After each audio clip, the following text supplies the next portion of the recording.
안녕하세요. 고려대학교 융합데이터 분석 및 인공지능 연구실 김태형입니다. 비정형 데이터 분석 토픽 8번째 세 번째 주제로 엘모와 GPT에 대해서 설명하도록 하겠습니다. 우선 엘모입니다. 엘모는 기존에 저희가 이제 수업 시간 때 배운 어떤 단어 기반의 인베딩 방법론에서 더 나아가 이제 문맥을 고려할 수 있는 어떤 인베딩을 해보자라는 거에서 이 언어 모델을 사용하는 방법으로 좀 나타나게 되었고요. 예전에 한 예시로 애플이라는 단어가 있었을 때 이게 실제로 같은 철자를 의미할 때 사과를 의미할 수도 있고 아니면 어떤 애플이란 기업을 의미할 수도 있지만 이게 어떤 단어에 대한 인베딩만으로는 사실 이 두 개가 이제 문맥에 따른 어떤 정보를 반영할 수 없기 때문에 이 애플에 나오는 이 뒤에 있는 앞에 있는 이런 단어들을 바탕으로 어떤 문맥이 있었을 때 그거를 이제 이런 언어 모델로 이제 let's stick이라는 단어가 있었을 때 to 이렇게 들어갔을 때 이 스틱에 대해서 좀 더 명확한 이제 문맥에 대한 정보를 반영하기 위해서 언어 모델을 사용해서 인베딩 방법을 좀 이렇게 하게 된 방법론이고요.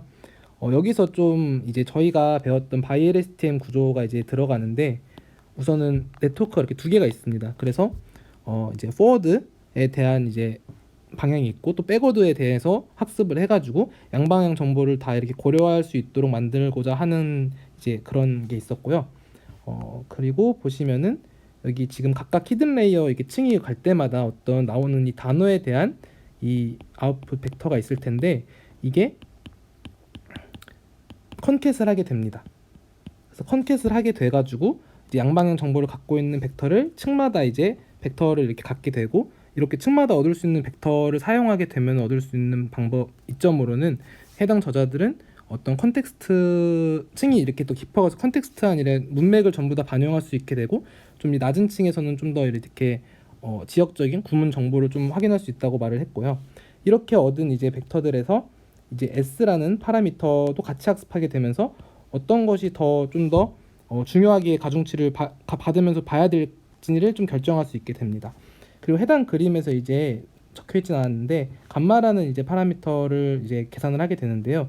이 감마 같은 경우는 이제 다운스트림 태스크에서 좀 사용되는 감마라고 하고 이거는 해당 페이퍼에서는 여러 가지 이제 그 자연어 처리 문제들 중에서 SL 스탠포드 랭귀지 내추럴 랭귀지 네 내추럴 랭귀지 인퍼런스 또는 시멘틱 롤 레이블링 같은 네, 태스크에서는 이 감마라는 파라미터가 있어야지 학습이 잘 되었다고 해당 저자들은 말하고 있었습니다. 네, 그다음 GPT입니다. GPT는 이전에 트랜스포머에 대해서 배웠는데 거기서 이제 인코더와 디코더 이렇게 블럭을 배웠는데 그중에 디코더만을 사용해서 앞에서 이제 엘모가 했던 것처럼 어떤 문맥에 따른 이제 인베딩을 같이 하려는 그런 좀 의도가 엿보이는 네, 방법론입니다. 왼쪽에 있는 거는 이제 트랜스포머 아키텍처 중에서 그 디코더 부분에 대해서 이렇게 사용된 거고 오른쪽에 있는 이 태스크들은 실제로 이렇게 프리트레인 한 다음에 파인 튜닝을 할 때 태스크에서는 이런 식으로 사용한다라는 거를 이제 말하고 있고요. 네, 여기서는 이제 크게 엘모와 다른 점은 트랜스포머 구조를 이용해 가지고 학습을 했다고 좀 아시면 될 것 같고요. 그래서 엘모와 GPT를 비교하면은 아래 그림과 같습니다.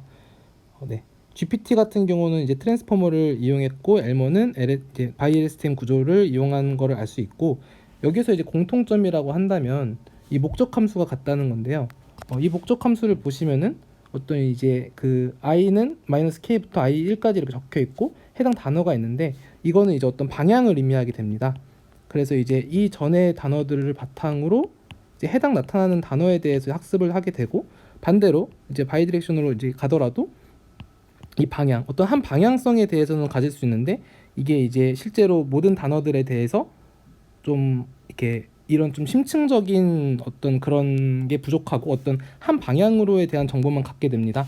이제 그런 부분으로 인해서 나중에는 더 다른 방법론들에 대한 논문이 나오고요. 앞에서 말씀 못 드린 것 중에 GPT 같은 경우는 저희가 이제 그 인코더에서는 이제 해당 들어가는 이제 인풋에 이제 단어들이 있으면은 거기서 이제 학습을 한 후 이제 마스크드 멀티 셀프 어텐션 이 부분에서 실제 이제 아웃풋 디코더 뜬에서는 이제 마스크를 해가지고 나오는 부분이 있었는데 여기서는 디코더만 사용하기 때문에 앞에 나온 단어들을 바탕으로 이 뒤에 거에 대한 마스킹이 된 상태로 학습을 하게 됩니다. 그렇기 때문에 어떻게 보면 이것도 어떤 방향성을 이제 그 앞에서 엘모에서 말씀을 드린 것처럼 한 방향으로만 보는 정보로 이렇게 학습이 되는 부분이라고 나중에는 다른 이제 더 나아가는 방법론들에서는 이런 GPT 엘모를 그런 식으로 이렇게 좀 소개를 하고 있었습니다. 네, 이상으로 발표를 마치겠습니다. 감사합니다.